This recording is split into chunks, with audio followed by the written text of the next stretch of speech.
हो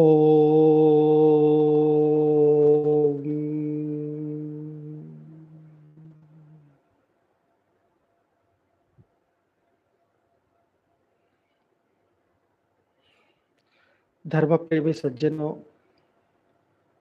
एवं मातृशक्ति, आपके सामने भगवान श्री कृष्ण के विषय में अपने विचार रखना आरंभ किया था। भगवान श्री कृष्ण के जन्म के विषय में आपके सामने मैंने रखा था। अब उनके व्यक्तित्व के विषय में कुछ आपके सामने रखने का प्रयास करूंगा। भगवान श्री कृष्ण को यदि हम देखें, उनकी पारिवारिक राजनैतिक दृष्टि से परिवार में सबसे बड़े नहीं थे। उनसे बड़े बलराम था, उनसे छोटे सात्यकी वगैरह थे, तो सबसे बड़ा नहीं थे। एक तो बड़ा होने पर जो कुछ विशेष एक प्रकार से प्रभाव बनता है, वो श्री कृष्ण के पास नहीं था। उनके पिता राजा नहीं थे, वसुदेव राजा नहीं थे, तो राजा का पुत्र भी नहीं था। उनका वंश प्रसिद्ध तो था, किंतु कुरुवंश की दृष्टि से बहुत छोटा था। ये ठीक है, कुरुवंशी यादवों को महत्व देते थे, एक अलग दृष्टि से, एक सहयोगी की दृष्टि से महत्व देते थे, किंतु दुनिया को नेतृत्व कर सके वो स्थिति उनके वंश में नहीं था। उस रूप में उनके वंश को लोग स्वीकार नहीं कर सकते थे। तो पारिवारिक और राजनीतिक पृष्ठभूमि हम मध्यम कह सकते हैं, सबसे टॉप में नहीं था। जैसे युधिष्ठिर की स्थिति थी वैसा नहीं था। ये भी था कि बिल्कुल कोई ध्यान ना दे, ऐसे भी नहीं था, पर मध्यम स्थिति थी। ऐसे होते हुए भी अपने समय में आर्यावर्त के अंदर सबसे ज्यादा महत्वपूर्ण व्यक्ति थे श्री कृष्ण, राजनीतिक दृष्टि से। उनकी बातों को कोई टाल नहीं सकता था, बहुत वजन थे उनकी बातों में। उसके पीछे छोटा सा कारण है। लोगों को लगता है कि वे अपने मनमानी चलते हैं, किसी का नहीं मानते। इसमें आधी बात सच है, किसी का नहीं मानते हैं, किंतु ऋषियों के अनुसार चलते थे। वे किसी से भी प्रभावित हुए बिना जो धर्म है, जो सत्य है, उसी पर स्थिर रहते थे, उसी पर चलते थे, उससे हटकर बिल्कुल नहीं। इसी कारण से जो अपने समय के प्रबुद्ध भगवान योद्धा लोग थे, उनको बहुत महत्व देते थे कि वे बिना किसी पक्षपात के, बिना किसी लाभ हानि के, केवल धर्म के पक्ष, और वो भी बिना किसी प्रकार से प्रभावित हुए कि ये व्यक्ति मुझे लाभ दिया था, इस व्यक्ति से मैंने कभी लाभ उठाया था, या ये व्यक्ति मेरे सम्माननीय है, इस प्रकार के प्रभाव अपने ऊपर आने ही नहीं देते थे जब धर्म का पालन करना हो। जो भी सही है वो सही है, जो भी गलत है वो गलत है, चाहे गलत करने वाला अपना है या पराई है, या सही करने वाला अपना है या पराई है, उससे कोई मतलब नहीं। इसी कारण से उन्होंने पांडवों को अपने मित्र के रूप में चुना, क्योंकि वे भी धर्म पर बहुत ज्यादा स्थिर थे, बहुत दृढ़ थे, धर्म के प्रति उनके अंदर बहुत निष्ठा थी। दुर्योधन आदि में ऐसा नहीं था, इसलिए उनसे उतनी नजदीकी नहीं थी भगवान श्री कृष्ण का। उन्होंने देखा अपने समय में जो मजबूत जनपद थे, जैसे हस्तिनापुर है, पंचाल है, मत्स्य देश है, ऐसे कुछ देश, कुछ जनपद जहाँ राजा बहुत बलवान था, वहाँ की प्रजा बहुत अच्छी थी, बहुत प्रसन्न, सुख शांति से अच्छे से जी रहे थे। पर अनेक ऐसे जनपद थे जहां राजा कमजोर था अथवा निकम्मा था, वहां की प्रजा बहुत दुखी थी, बहुत ही बुरी स्थिति में थी। जैसे उदाहरण आता है एक चक्रपुर का, जहां राजा तो भाग गया था बकासुर के भय से, और फिर प्रजा ने बकासुर से निवेदन किया कि आप अब हमारी रक्षा करो, इसकी बदले में आपको रोज एक गाड़ी भर भोजन भेजेंगे, 2 भैंसे भेजेंगे और एक आदमी भी भेजेंगे जिसको तू खाते रहो, और यू टूट मत पड़ना हमारे जनपद से और दूसरों से भी रक्षा करना। एक तो स्वयं जो कभी कहीं हल्ला मचाता था और पकड़ के खा जाता था, ऐसा मत करो, हम खुद आपको भेजेंगे आपका भोजन, आपको भोजन तो चाहिए, हम खुद आपको भेजेंगे, पर इसके बदले में बस ये कह देना कि तुम इसकी रक्षा कर रहे हो, तुम्हारे डर से कोई शत्रु भी आएगा नहीं। तो इस स्थिति तक आने के लिए प्रजा विवश थी, रोज एक एक व्यक्ति को वहां भेंट देने के लिए। ऐसे मजबूर स्थिति में अनेक जनपद थे, और जो उस समय के आर्यावर्त के जो सबसे बलवान व्यक्ति थे, अपने अपने जनपद में मस्त थे। बाहर क्या हो रहा कुछ लेना देना नहीं। ठीक है, जनपदीय तंत्र में तो राजा को अपने जनपद तक ही दायित्व रहते, वो बात तो ठीक है, पर चक्रवर्ती राजा का ऐसा नहीं।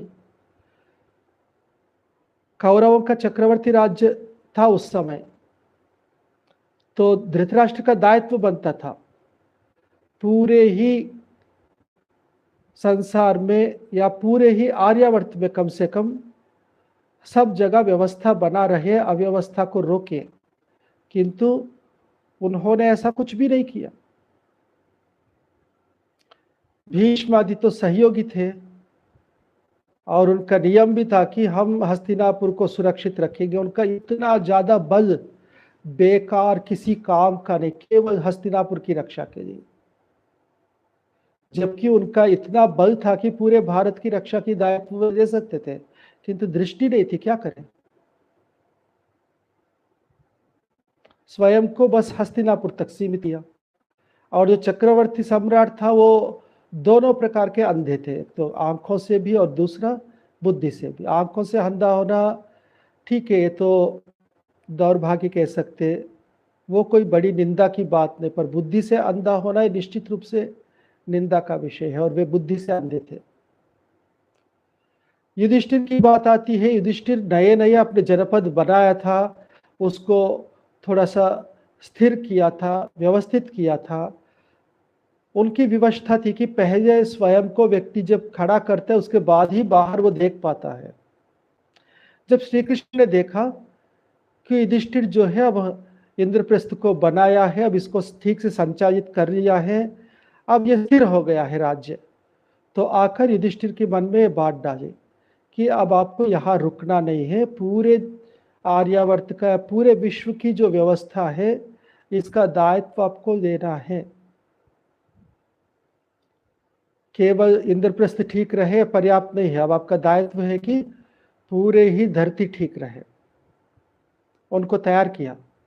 राजसु याग का मतलब है सभी राजा उनको नेता के रूप में चुने और सबका नेतृत्व को वे स्वीकार करे। स्वीकार करने का मतलब जहां भी अव्यवस्था है, किसी भी राज्य में प्रजा का पालन ठीक से नहीं हो रहा है, उस राजा को दंडित करने का अधिकार युधिष्ठिर के पास आ जाता, यदि वे राजसु याग को संपन्न करते। उसका प्रयोजन यही था। हाँ, किसी जनपद में स्वयं हस्तक्षेप नहीं कर सकते थे, किंतु राजा को अवश्य दंडित कर सकते थे। प्रजापालन में सीधा हाथ ना डाले, किंतु राजा को दंडित कर सकते थे, और उस डर से राजा को ठीक रहना पड़ता था। और कोई शत्रु उस राज्य पे बिना मतलब के कुछ यानी परेशान करना ये नहीं कर सकते थे, या कुछ ऐसा है, युधिष्ठिर का दायित्व था कि उसको दूर करे यदि वो राज्य कमजोर है तो। और उसके बदले में वे सब जो कमजोर राज्य है अपनी रक्षा के दायित्व देने के कारण युधिष्ठिर को अपना कुछ कर चुकाएंगे, कुछ उसको टैक्स कहे या जो भी कुछ कहे वो उनको भेंट देंगे। तो इस प्रकार की व्यवस्था थी।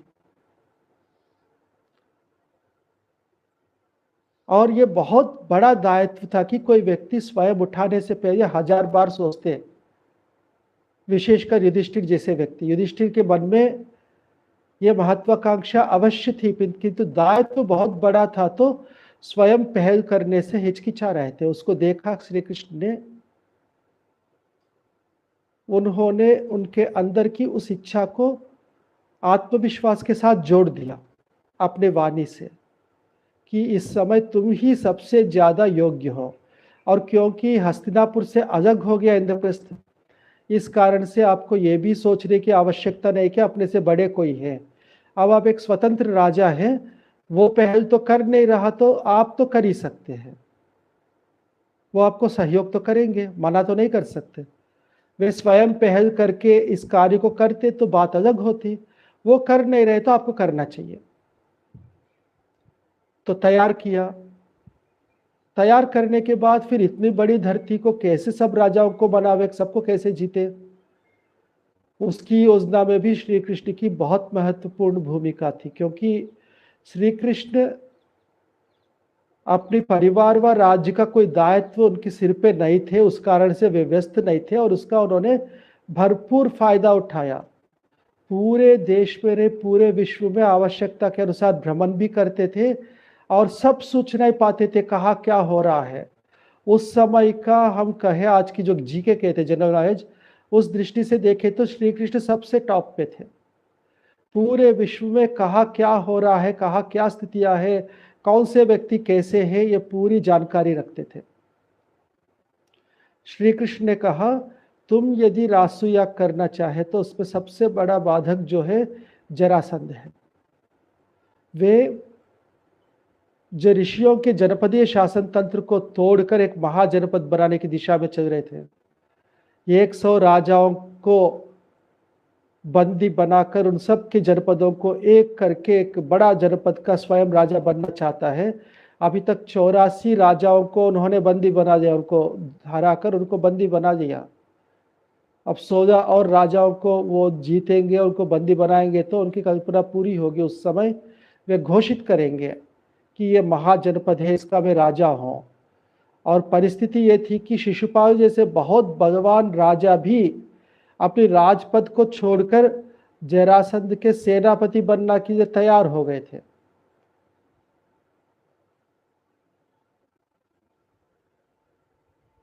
यदि वो हो जाता तो ऋषियों की व्यवस्था बिगड़ जाती और श्री कृष्ण बिल्कुल ऐसा होने देना नहीं चाहते थे। इससे कहा कि सबसे पहले जरासंध को मारना पड़ेगा और जरासंध को मारने के बाद आप बाकी राजाओं को अपने नियंत्रण में कर सकते हैं। पर यह एक बहुत बड़ा असंतुलन की दिशा में है। इतनी यानी 84 देशों का जो सेना उनके नियंत्रण में है, तो आपकी सेना उनके सामने तो एक पहाड़ के सामने चींटी जैसा दिखेगा।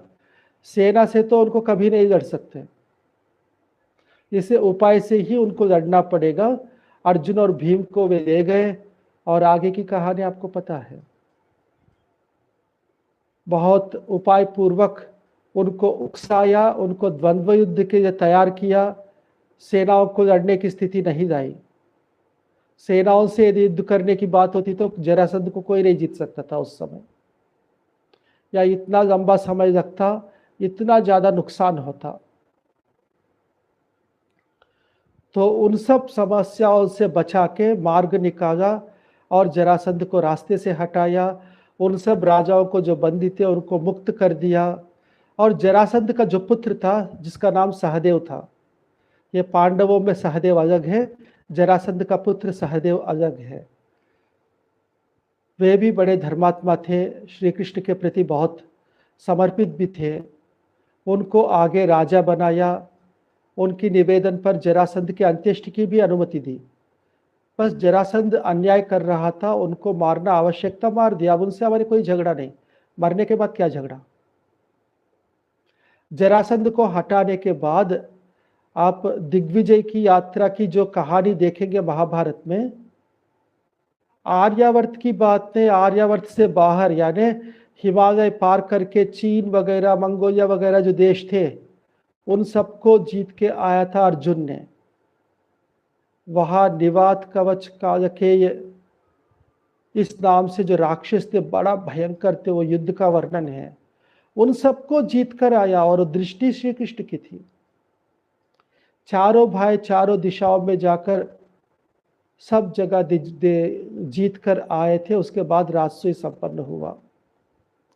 राजसूय संपन्न होने का मतलब है देश में राजनीतिक व्यवस्था सुदृढ़ होना।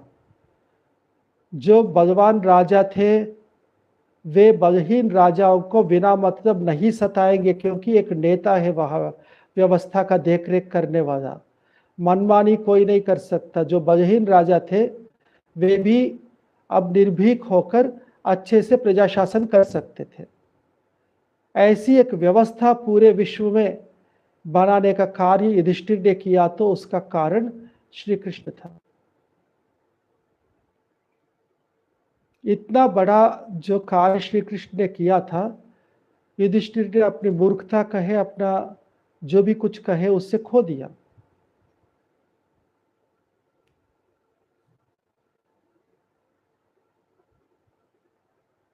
आगे की जो खोने की बात, श्री कृष्ण ने वहां क्यों साथ नहीं दे पाया, उसको क्यों नहीं रोक पाया, इत्यादि आगे आपके सामने आता रहेगा। ओम शांति।